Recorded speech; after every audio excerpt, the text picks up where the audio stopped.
Thank you for listening to the Fantasy Writers Toolshed. If you'd like to join our writing community on Discord and get access to fantasy writing classes and books on Patreon, check the links in the description. And if you don't want to miss any future episodes, be sure to follow or subscribe. And to support the show, leave a quick rating on Spotify or iTunes and share this episode on social media or with anyone who you think may be interested. Thank you very much for listening. Enjoy the show.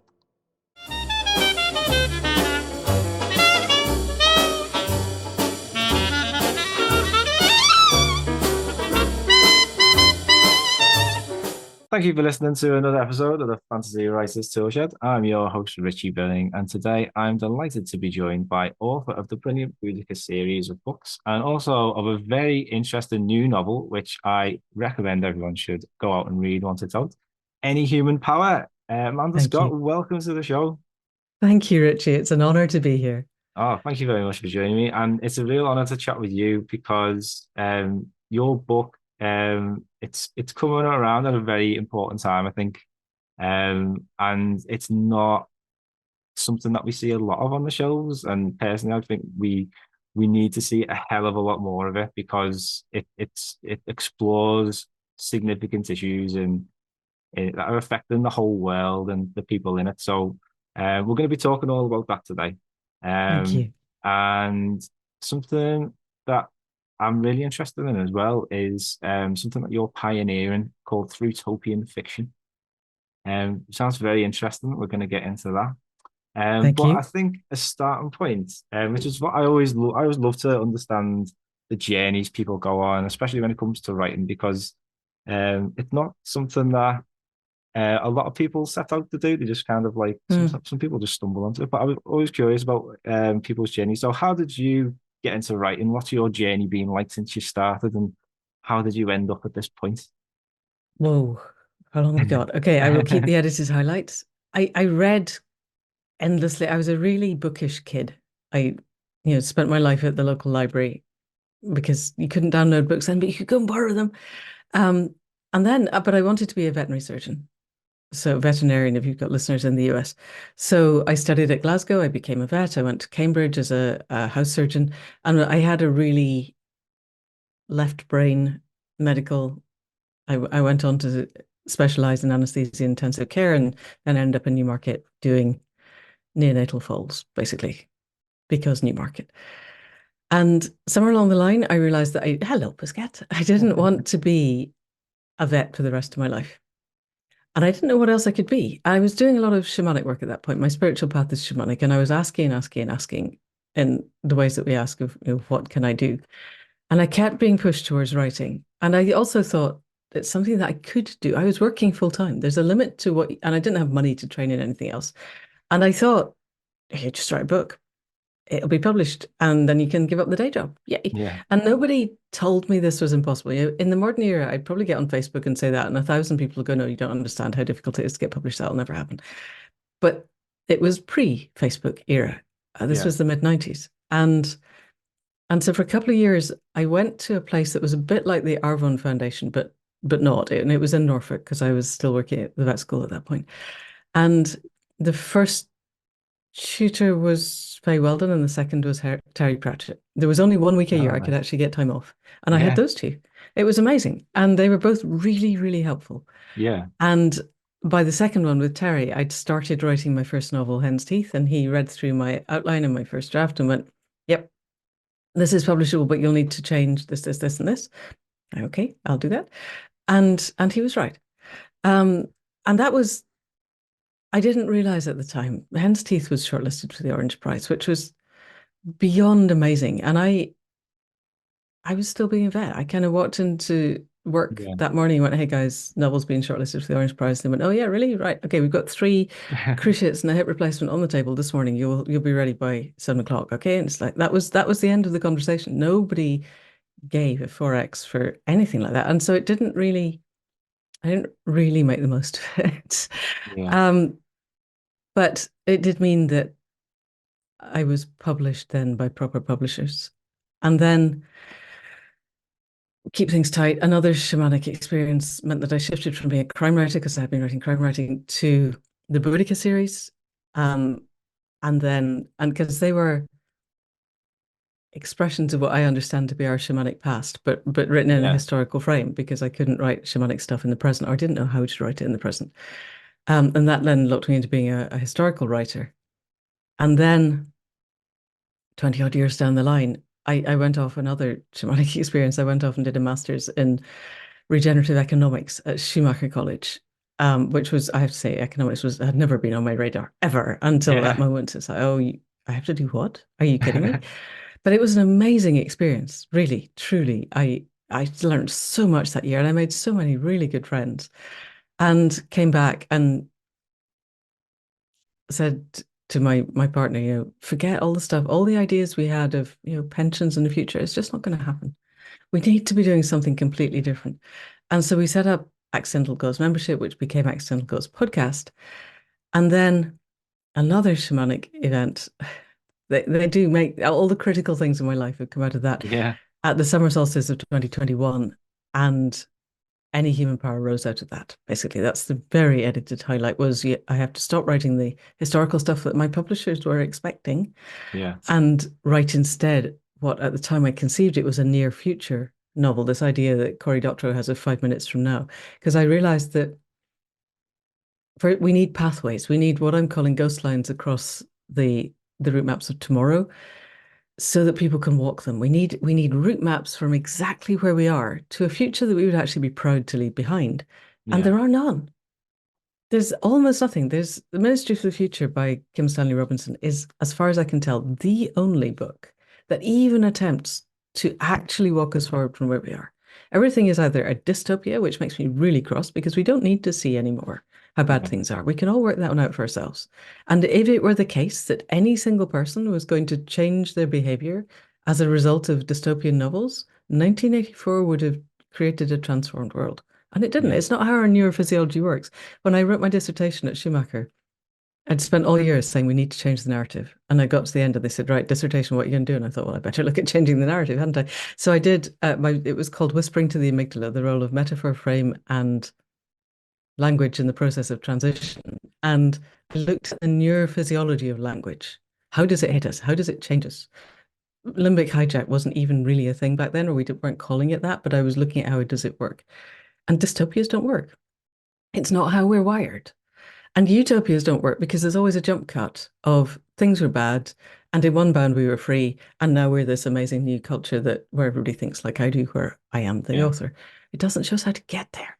Yeah. We need to see. I don't know a single person who thinks the current system is working, No.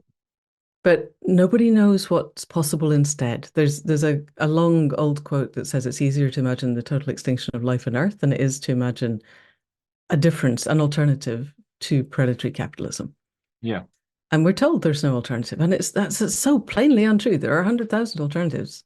We just need to actually find some that seem to work to Yeah. us. And then, as you have pointed out, or in our earlier discussions, then we're pushing up against the establishment. So I think it has to be peaceful. I think our way through, absolutely. I am partly because of the shamanic work, but also I think I did a lot of systems thinking, and emergence into a new system, I think, is a thing. I think it's Yeah. the only way we get through. And I think the use of violence to solve perceived problems, which is my hierarchy is not winning over your hierarchy, is part of the old paradigm, the old Yeah. system. It is not part of new system thinking. No. And it's not going everyone who's ever used violence in an effort to change the system has ended up promoting the system, Yeah. just with different people in power. Perpetuates the It doesn't problem. work. Say Yeah. again? It just perpetuates the It problem. does exactly perfect. So I'll shut up now. But that's how I got to where I am. No, no, I it's am it's writing the sequel as we speak. oh, amazing. It's so many fantastic points that you bring up, but just to carry on what you're saying, it's difficult, isn't it? Because people are stuck in a capitalist society. They've got really no choice. Like I remember, oh, it's about 10 years ago now, and just left university, and I was very sort of idealistic, I suppose.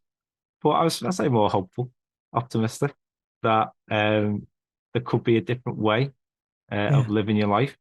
So I was like, I'm not going to get a mortgage. don't need to own a house and all that kind of stuff. I only found out the other day that mortgage it comes from a French word that means death pledge. Yes, yes. Mort. Yes, Yeah, yeah. So, absolutely. Yeah. and but I ground down, just like you sort of slowly, the sort of because it's so rigid and there's no Mm, options. It's like, yeah, well, what do? You've got to sort of accept it and try and make the best of it. yeah. And you see now, like with the protests in America, how heavy a hands that people are coming down. These are just peaceful protests. Yes, Like totally. nothing's going on, and they're coming in with like riot police and bulldozers Yeah. and stuff like that. So how else can you reach people in a meaningful way and shift the dial? And I think we have to like the sort of anti-woke establishments is go they've given us the answer because they're saying they're waging culture wars. Mm, So if it's a war about culture they want to fight, we just need to strengthen our game and we need to flood the world with hopeful yeah. writing that, like you say, shows people the way because it's all well and good writing about heaven and hell. But how do you get there? Yeah. Yes. And I think for me, we need a shift in values. It's right at the core. You can peel away the economics and the politics, the governance systems, power generation in all of its possible metaphors. You can look at different ways of structuring the world that we have, but at the bottom, if we don't transform our own individual and collective value systems, we will end up with something that is basically doing is predatory capital one way or another. Yeah, I spend a lot of time listening to people who talk about AI because I am interested in that. And I don't know if you listened last year to Eliezer Yudkowsky on the Bankless podcast, which is a cryptocurrency podcast. Basically, how do we make ourselves extremely rich? Two very charming young American men, and they get yeah, on Eliezer, who is the AI bro that they can find, and they go, "Okay, Eliezer, how does cryptocurrency make us very, very rich?" And he says, "It's not going to. It's going to kill us all." And the next hour of that podcast is these two young men in meltdown in real time. It's a fascinating sociological study. Because yeah, they're going, well, why does it hate me? And he's going, it doesn't hate you. It doesn't care about you. You just got atoms it could use for something else. And they're saying, but we could give it values. We could give it our, whose values? And we yeah, can't currently get it to keep a strawberry from going off. How are you going to give it values? And whose value? I think whose values is the most important question.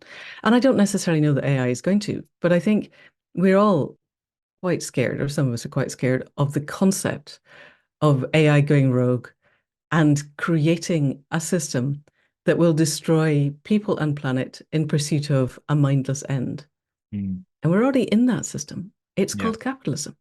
yeah, It is pushing us up against biophysical limits so hard that it's almost impossible to keep up to date with the data points. yeah, And all it knows what to do is grow because we've designed a system where the people at the top need the economy to keep growing, regardless of the impact on people or the more than human world or the rest of the ecosphere. yeah. And it's not like there aren't alternatives. Kate Raworth published her book on the donut economics in 2017. That's old now, in the scale of things changing. Jason Hickel has his degrowth book out middle of lockdown. We know what to do. We just need to all get behind doing it. And to do that, we need to reshift our values so that see, want, take, who dies with the most toys wins is not the basis on which we do everything. Sorry, I'm Yeah. ranting. I'll stop. So anyway, that's what the That's book is good. about. I should be saying this is any human power is designed to give us the route map, our route map through, and Mm, to begin to evolve the shifting consciousness that I think we need. But we have to start where we are. So it starts in 2023, which is near future when I wrote it. But by the time it's got through all the editing process and actually got published, of course, it's slightly historical. But anyway, I could have shifted the time frames, but things were changing so fast. I didn't want, the whole Gaza war had not erupted when I wrote any of the drafts except the very last one. And I didn't want to shift a time frame and have to bring that in because it wasn't where the thrust of the the kind of narrative arc was going, it would have complicated everything. So it's set now in 2023, which is still close enough to where we are that I think we can still use it.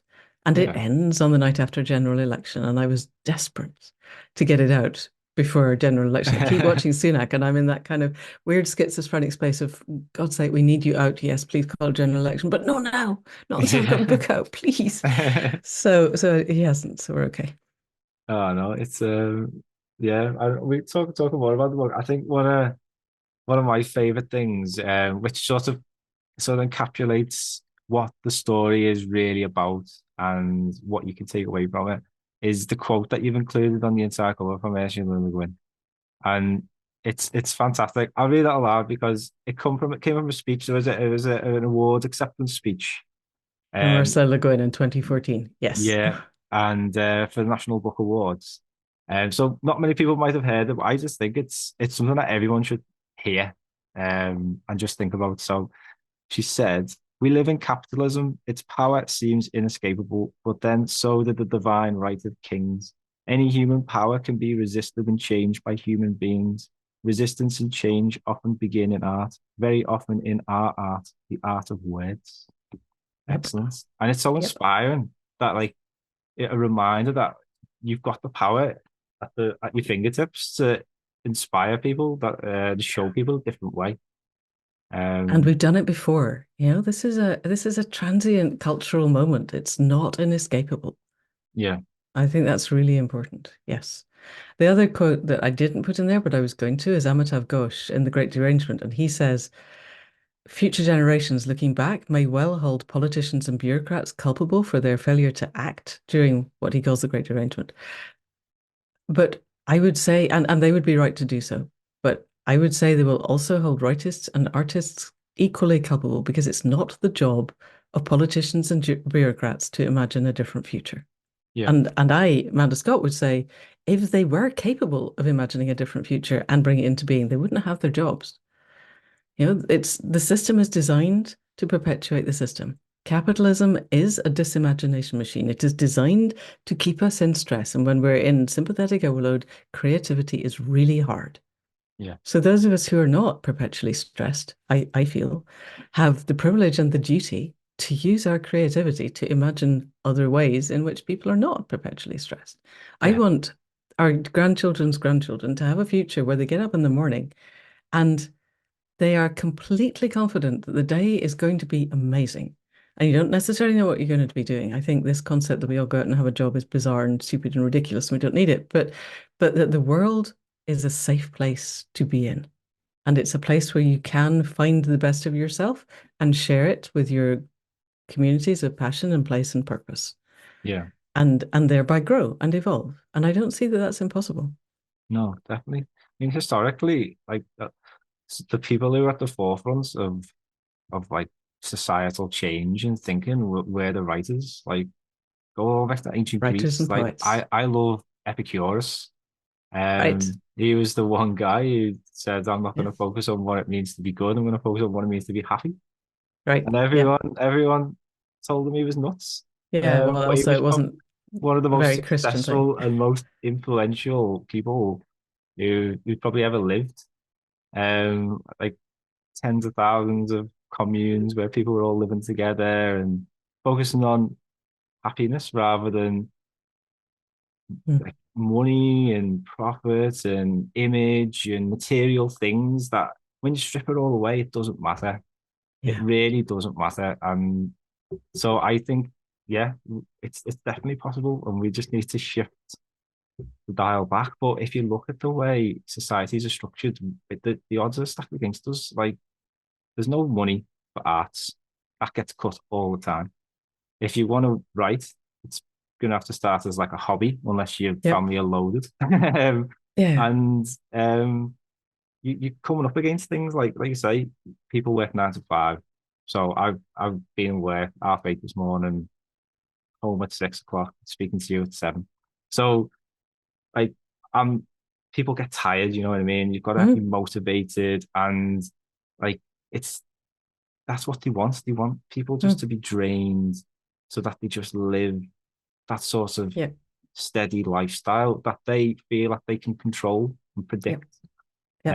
They Um, can harvest our attention. They can have the limbic hijack. They can have the race to the bottom of the brainstem, and nobody complains. But it doesn't have to be like that. no, it doesn't. Money is an agreement that we make between people. We can change that. And the day we change that so that dollars and sterling are no longer the fiat currencies, the people with the power don't have any power. Yeah. All these things are changeable. Everything is amenable to change if we all decide that we want to do it. What we have to do is construct the scaffolding and the images of the system that we would like to have in place. Yeah. And then we make it happen. Creativity is an extraordinary human resource. We just need to find the ways to bring everyone together with a common value system. It's Yeah. not impossible. They just No. want us to think it's impossible. Yeah. And it's hard now because divide and conquer is one of the oldest rules in the playbook, isn't it? And that's Mm. what they're very, very good at. Mm. So even So when you just don't let people, them do it. yeah, exactly. Even when people do come forward with ideals and stuff, there's always someone trying to spin it. But it doesn't mean that people should be dissuaded, should it? People need to keep trying, keep struggling. That's what change is all about. It's just a struggle, isn't it? Yeah, but I don't think it has to be a struggle. I think that also, I don't think anyone signs up for struggle. Yeah, People sign up for what they're inspired by. definitely. And Yeah, that doesn't mean it won't be hard. People climb Everest, not because they think it's going to be a walk in the park, but because it's there and they think they're going to feel amazing when they reach the summit. But they don't think they see it as a struggle, they see it as a challenge. And I think if we can create a vision of a future that people look at and go, God, yeah, I want that. I want it for me. I want it for my kids. I want it for my friends. I want it for everything that I care about. Then we'll do the work to make it happen. No one is pretending it's going to be easy. yeah, Whatever we do, even if we drew down all the carbon tomorrow, the ice sheets are still going to melt. It takes a while for them to refreeze. And it's not just a carbon issue. I think that's really important is that we understand that this is not just about the carbon. We have to completely overturn industrial agriculture. I met someone the other day who said if we solve for food, we solved everything, which I don't think is true. But if we found the value system that allowed us to solve for food, then we would be a long way towards solving things. So we're in a hyper complex polycrisis and we need to address all of it. And that will take time. We have to dismantle the damage of the last 100 years. We actually, I would say, have to dismantle the damage of the last 10,000 years. There's a whole model of initiation and trauma cultures, and ours is a trauma culture. And I think we need to step forward into being an initiation culture, but it's not impossible. yeah, I genuinely believe we can do it. We just need to agree on our common value system and then work out how we get there. yeah. So yeah. So, any writers listening at home feeling a bit inspired by what we've just been chatting about, how would you recommend they go about writing this sort of more uplifting style of fiction? That's a good question because when I got the push to do this, I was running the Accidental Gods podcast, and I 100% could not have written this book if I hadn't been doing that. However, we did set up the Thrutopian masterclass as an adjunct. It ran 1st of May to middle of October in 2022, every alternate Sunday. We had a lady in Australia who got up at 4 o'clock in the morning, Australian time, Nice. every alternate Sunday for 6 months. I was so impressed. And and the idea then was we're not going to teach you to write. We're going to give you the ideas. We run it on a theory U. I don't know if you're familiar with Otto Scharmer's theory U, let go, let be, let come. And the aim was to show why we needed to do this and then to have explicit people in to talk about what does urban design look like? What does politics look like? What does economics look like? What does power generation look like? All of these things as we go through so that I am not telling anyone what the future looks like, but I'm going to give you the tools of here's the people at the leading edge Yeah, of current thinking, which of course now is 2 years old. Um, but it's still, people are still doing this. Of course, we turned it into an online. You can just go through all the videos at your own pace. And I think it's old and out of date. And people are writing to me going, my God, I had no idea this was possible. I think if you don't live in this world, yeah, then you don't know. So what the other thing I'm doing is creating a resources page for any human power. Because if I had put resources at the end of the book, the day after I had put them there, they were already out of date. So I'm going to have a page on the website that I continually update because there are podcasts, there are blogs, there are books, there are videos on YouTube. There are people who are actually working at what Indy Johar of Dark Matter Labs calls the emergent edge of interbecoming. They are doing the work that will take us into yeah, emergence into the new system. And anyone who's interested, you just need to immerse yourself. Hello, Kat. Immerse yourself in the people who are doing the things that are possible. And then our job as writers is to create the fictional space where this feels real, where people can empathize, Yeah. because people will feel inspired by people that they feel they understand. Yeah. So, and each of us has a different way of writing and a different set of people who will listen to us. Yeah. So get out there and do it. Get the data, make it happen. Please don't write dystopias. There is no point. Please don't write a utopia. Please start where you are and map how we do this. And that's the hard bit. Writing historical novels, where I had to get my head around an entirely new historical era, I thought that was quite hard until I started doing this. And this Yeah. is hard because the value system has to change. But you Yeah. can't just dump a changed value system on people, or it's alien. You have to start where we are and evolve a value system. You have to start where we are and evolve social media that works differently. You have to start where we are and evolve how to change capital from the inside out. Yeah. But there are models. There's an amazing company called River Simple Movement they work under something called the Future Guardian Governance Model. And they have investors, but the investors do not own the board. The board is six people, Yeah. and one of them is the investors, and the others are the workers, the local community, the customers, the supply chain, and the environment. And Nice. imagine if you worked in a company where you had someone representing you as one-sixth of the board, and you had a right of recall. All of the meetings are open, and if you think that person is not actually representing what you all want, you bring them back and you send someone else. Yeah. The world would change tomorrow. And there's Yeah. nothing stopping any business from taking on that model. Yeah. So these things are already there. It's not that I'm inventing a whole lot of new stuff. I did a little bit, but not much. There's a really amazing woman it'll get complicated. But anyway, Ruth Catlow has created an app for quadratic voting on the blockchain. Our Yeah. democracy is completely non-functional. Yeah. It's not even a proper democracy. It's a kleptocracy. We have the best democracy money can buy, and that's not democracy. But we have all the tools to actually be able to trust the people and create proper democracy, distributed democracy. Yeah. And people are doing it. There's an amazing place. Forest Row has taken on the flat pack democracy that was developed at Stroud. Forest Row it's a village, but it's got an enormous parish council. I think there's 21 people on it. And they ran it not this year, but last year when everyone was up for election. And the parish council is now full of independents who said, we will not make the decisions.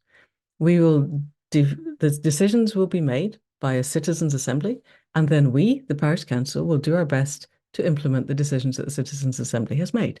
Nice. That's up and running. Yeah. That could be every parish council in the country could do that. Every town council, Yeah. every bit of local democracy could be working like this by 4 years from now. Yeah. It's not hard. We just need to know that it's possible, and we just need to make it happen. Like you say, it brings us back to Thrutopian fiction, doesn't it? Showing people the way. Yeah, or nonfiction. I think Thrutopian writing, when we set up Yeah. the writers writing masterclass, it was for everyone. You want to be a poet or a songwriter or a scriptwriter Yeah. or nonfiction, or you want to be a journalist, you want to write articles or blogs or stuff for your local parish magazine. It doesn't matter.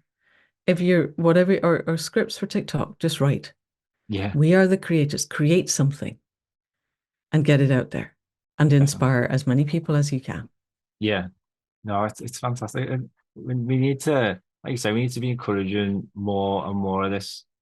Mm. So it's really sort of, I don't know, it's inspiring for me to speak with someone like you who's going out the way to lead the charge on this, and Well, thank you. makes me want to get behind them. Yes, well, do it. Do it. Yeah. Honestly, I have this vision that if we all got behind it, if all of my former crime writing friends or historical writing friends and everybody else, if the publishers could not get anything, any novel, Mm. except through Thrutopias, if every crime novel, every romance novel, every science fiction fantasy novel was actually predicated on Thrutopian principles, because at the moment they're predicated on business as usual and human behavior being basically grounded in our Paleolithic emotions. Yeah. And we need to grow up from those. But we need to show how we're growing up. You could write a crime novel that was still a Thrutopian novel. You could write a romance. You could write a science fiction. You could write fantasy. All of these things that are basically Thrutopian. Yeah. And if that's all they can get, then they'll have to publish it. Similarly, if all the producers can get are scripts that have Thrutopian ideals within them, then they'll have to make them. At the moment, everything is propaganda for business as usual. I had a friend who used to write for the soaps in the UK way back. And I met him at Schumacher and he was writing these things before then. So this is at least 10 years ago. And he was putting in to one of the big UK soaps, people taking out the recycling. So it wasn't radical stuff. Yeah. And every single time it was cut. And when he went to the sub-editor and said, "Why are you doing this?" They said, "Because our income depends on people wanting to buy a new granite worktop for their kitchen once a year. We are not going to do anything to suggest to them that that's not appropriate. And taking out the recycling might suggest that ultimate consumerism is not the thing." Oh, So he left. But that was, it's a deliberate choice to maintain the propaganda yeah. of business as usual as a thing. And it can't be. We're up against biophysical limits. We cannot keep consuming. There isn't enough stuff. No. I did a series of really interesting podcasts with Simon Michaud, who's fascinating. Used to be a mining engineer and now works in circular economy and things in Finland, but actually designing what a post-carbon future would look like. And he's done all the arithmetic of, for instance, supposing we actually did all of the changing our power generation to renewables that the EU wants. Okay, so how much copper would that take? Because bearing in mind that every offshore wind turbine has a copper wire that's basically, the thickness of a human being Yeah. coursing under the sea. It takes a lot of copper. So he did all the arithmetic. So we've mined, I think it's 800 billion tons of copper in the whole of human history. If we were going to fulfill this criterion, just the copper, just for the EU, we would need to mine that same amount in the next 22 years. Yeah. And it's not there. We No. don't, the mines don't exist. It's not going to happen. And nobody's actually sat down and worked out. And it's not just the copper, it's the lithium, the vanadium. Every wind turbine has a 2-ton neodymium magnet in it. It's not all neodymium, it's mostly iron. But where are you going to get this stuff from, guys? Yeah. No one's looked at that. The I know. system is designed to perpetuate the system, and they're not designed to think. And we need to start thinking. We can't keep going as we are. It's actually not logistically possible.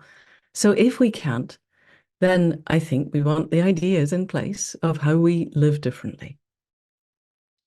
Yeah. Couldn't have absolutely superb. Yeah. Thank you very much, Manda. I feel like Sorry, I'm ranting again. I just feel very appreciative of everything that you say because it's so important in my view anyway. Like I say, I found it very inspiring. Um, Well, I hope your listeners do too. I was going to ask you a few questions about writing itself because I'm conscious that we've been Talked speaking about the more about politics a lot.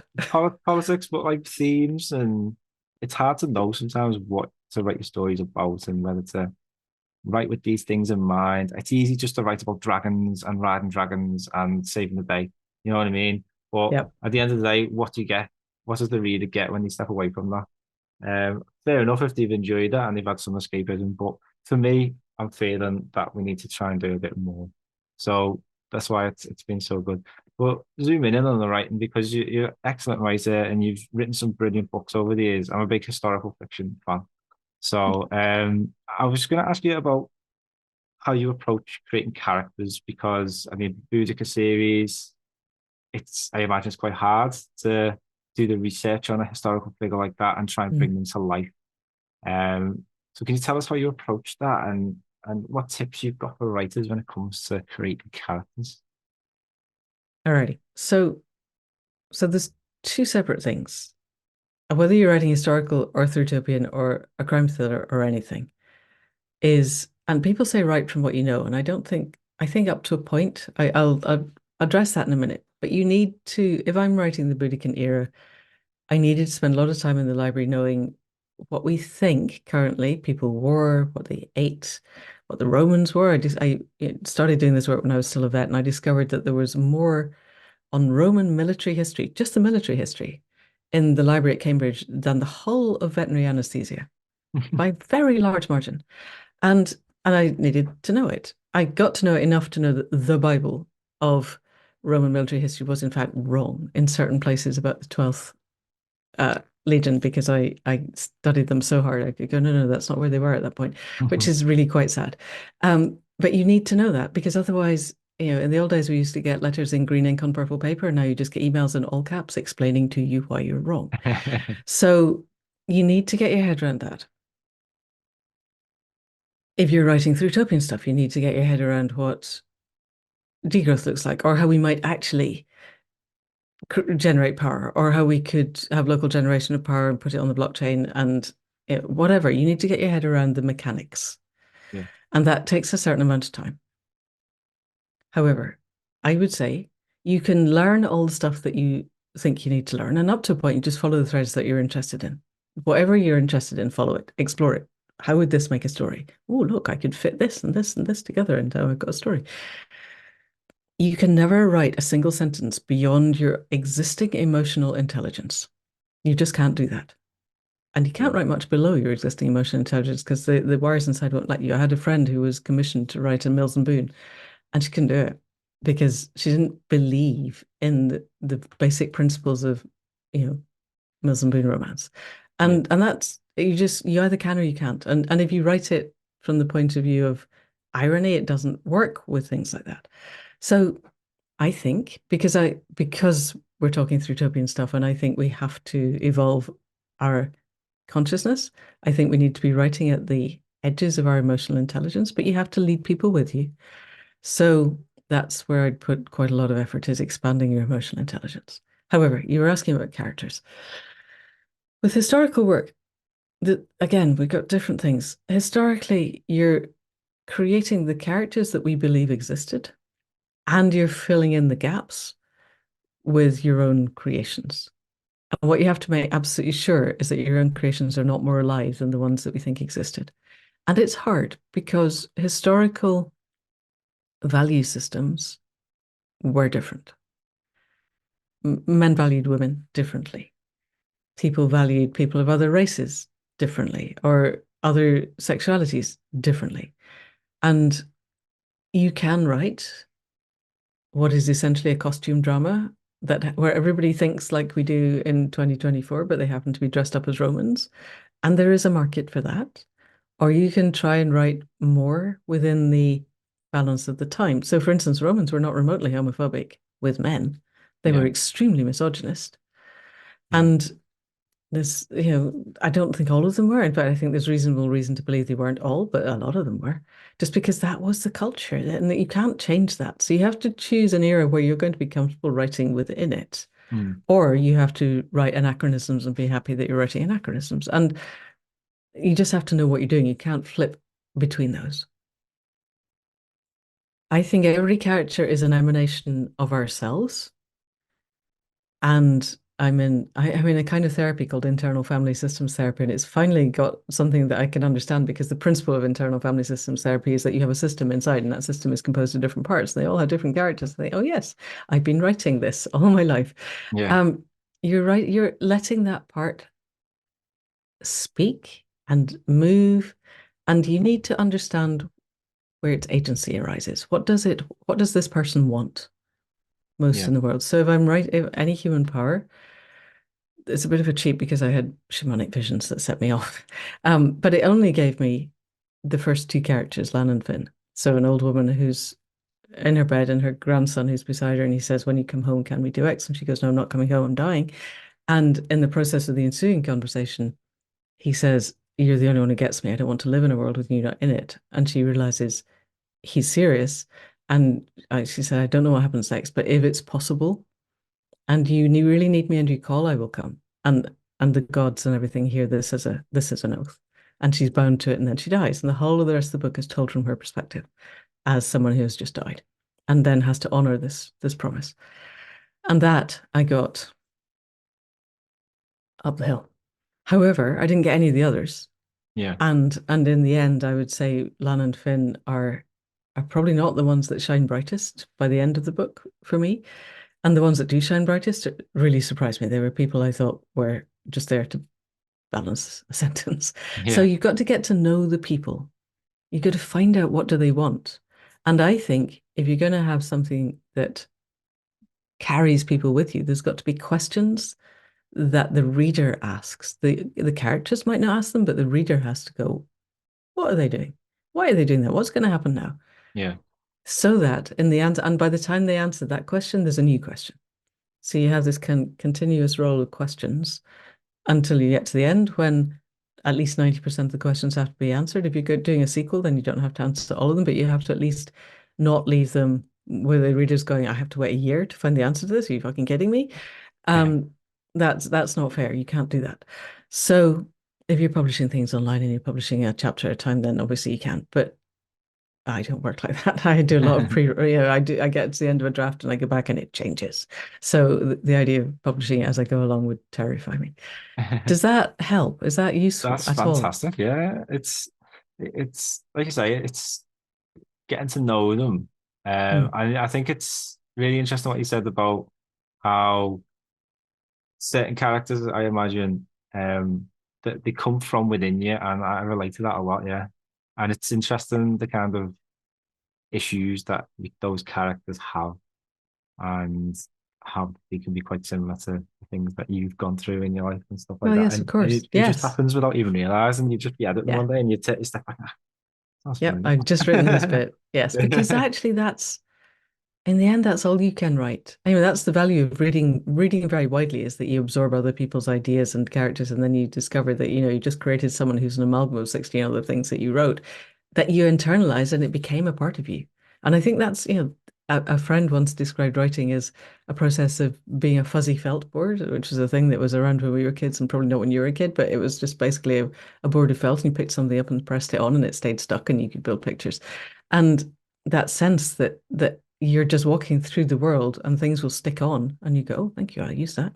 Yeah, And that's, it's also how you relate with your readers because, you live in a culture and certain cultural ideas, we call them memes now, but they're floating around. And if you can just pull that one and mix them together and create something slightly different, but people recognize it, then it feels good to the reader that, oh yeah, I know that, I get that. And particularly if they feel that they've had to do a little bit of working out. It's aha, I worked that one out. Yay, yeah, good. Go for it. nice. I think it's the storytelling medium. I think people can relate a lot more to, and I think it's a bit of a funny example, but the in the UK we had that TV. Well, it was a sort of documentary drama, wasn't it, about the post office horizon scandal? Yes, yes. Right? No one gave a shit about the post office horizon scandal before that drama was on. It's been going on Yeah. for about 20 years. Yeah, and suddenly there are questions in the House of Commons and they pass an entire Yeah, bill to exonerate these people, and you think this has been going on for decades, yeah. and you ignored it. Yeah, And because of it was a brilliant documentary or drama, like a story showing what happened and showing the yeah, human side of it, and people yeah, just connected with it straight away, and it changed the world. Well, it yeah. changed for It them, changed their world, their world, absolutely. yeah. Yes, So yes, it just goes to show that the storytelling is such a valuable yeah, medium, and people should be yeah. encouraged to keep doing stuff We like are a storied species. Everything humans do, if we're getting a new job or getting a new partner or a new house or anything that we do, is a result of the stories that we tell ourselves and each other about ourselves and each other. And lots of them are times of hope over experience, but they're still there. that. Yeah, Everything we do, we plan out ahead. How is it going to look? And we do it because we feel that we're going to get respect or connection or something that we value. yeah, And so if we can, you and I and the people listening can create the stories that give people a sense of things that they value and a road forward, then we're on the way. amazing. Great bit of advice. Manda, it's been absolutely lovely talking to you. Thank you very much. I sincerely Thank appreciate you you. giving up your time. That's all right. I Um, didn't just get home from work at 6 o'clock. I'm really impressed that you can do this. oh no, not at all. It's a real honor to chat with you. So, um, yeah, everyone listening, do go and check out Any Human Power. It comes out very soon indeed, isn't it? 6th of End June, of is the that? month. Yeah. Yep. And there's a couple of dates I've been given. It's 28th of May, and then I think it's out again on there's some kind of push. There's some kind of weird, it's basically 30th of May, but there's a press 30th of launch on May, the that's it, yeah. 6th of June. I don't quite understand the difference, but you can get it from what your local bookshop. Please use Yeah, your local bookshop from the yeah. 30th of May. So yeah, Definitely, yeah. I'll put a link in the description for anyone to check super. out. Amanda, is there Perfect. anywhere, where's the best place for people to look if they'd like to learn more about you and your books?